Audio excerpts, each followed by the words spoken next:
You're with GP3 on Soul Searching, and this is 3 Minutes of Life.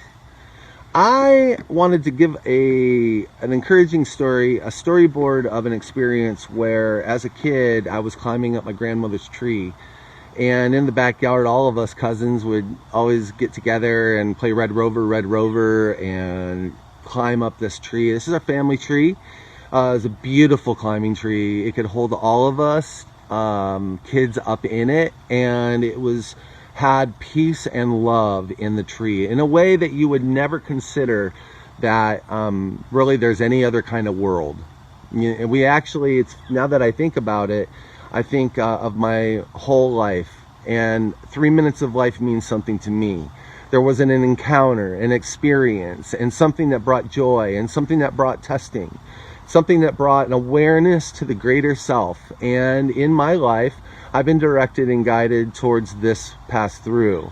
And part of the pass through meant that jumping in, because Mama Gaia was saying help, it was the right time for a more perfect run of a line of self-awareness. And so on 3 minutes of life, which is totally inverted to get to the right signal, I wanted to just talk about how we are as a human being, okay? One of the greatest gifts of being a human being is that you have the capacity to bring together through a neutral emotion, both love and the view of duality and the holding together of that self in that image. Now, a lot of us have forgotten ourselves, and we keep trying to recreate ourselves in the last same image. Friends, that's duplicating, and that every time that water duplicates, it becomes less and less and less.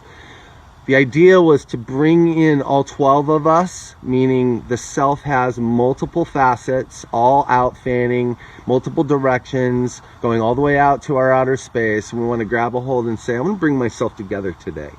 This is the day that I want my highest self, and my highest self is my fully amplified self, my fully aware self, and my fully integrated self. And so I bring that in, knowing all along that I had intended to do this great thing. And this great work included knowing who I am, right? The know thyself aspect allows you to now be free in the creation of that self. And so we bring it in now today to remember, to know thyself, to hold thyself, to bring all of your elements, your earth, air, fire, water, together in your ether, holding it together and in a lovely form, remembering, I am love. You're with GP3 on Soul Searching.